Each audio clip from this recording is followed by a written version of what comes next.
Sa sobrang init ngayon, ang sarap na lang talagang tumira sa norte. Kung gusto nyo rin maka-experience ng malamig na weather na may magandang view, tara na dito sa Northern Blossom Flower Farm. Medyo in-underestimate ko yung lamig dito. 13 degrees nung pumunta kami ng late March. Buti na lang may ukay-ukay dito sa may entrance, so I was able to get this sweater for only 250 pesos. Washed naman na daw to, so ready to wear na. Entrance tickets sell for 250 pesos per person. May discounts para sa kids, sa seniors, at PWD.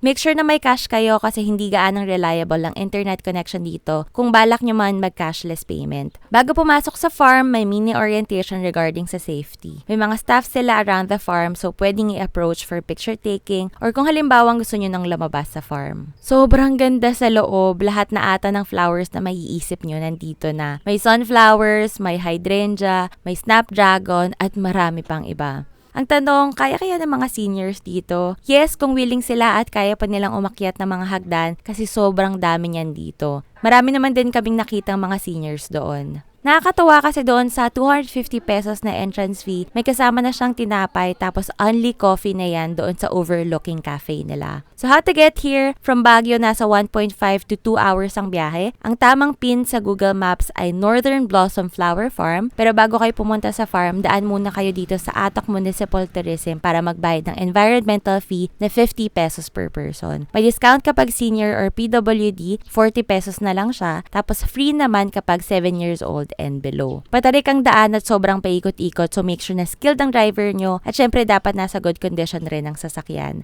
Medyo nakakatakot rin siya lalo na kapag ganitong kalaking truck ang nakasunod sa'yo. Actually, nag-aabang ako ng part na medyo patag lang at diretso pero halos wala talaga. Zigzag talaga siya for almost 2 hours. So kung meron kayong motion sickness, make sure to take your meds with you. I promise worth it naman siya. They have a parking area kung may dala kayong sasakyan at kung wala naman, may bus from Baguio sa Dangwa Terminal papunta dito. Or for a hassle-free trip, you may also book your tour on Klook. Don't forget to use my promo code, TravelerKlook for a discount. Pwede nyo rin gamitin yan sa iba pang mga travel activities nyo sa Baguio or sa iba pang mga lugar. Take note na sarado sila kapag linggo at ito lang ang operating hours nila from Monday to Saturday. I recommend coming during the opening time para sa magandang sunrise sa backdrop ng Mount Pulag. Make sure to check the weather din para matsyempohan yung hindi maulan or foggy. The best time to visit is from January to April. Tapos bago kayo umuwi, huwag niyong kalimutan mag-hoard ng mga murang plants dito. I got myself some succulents for only 20 pesos each. So there you go, enjoy Benguet!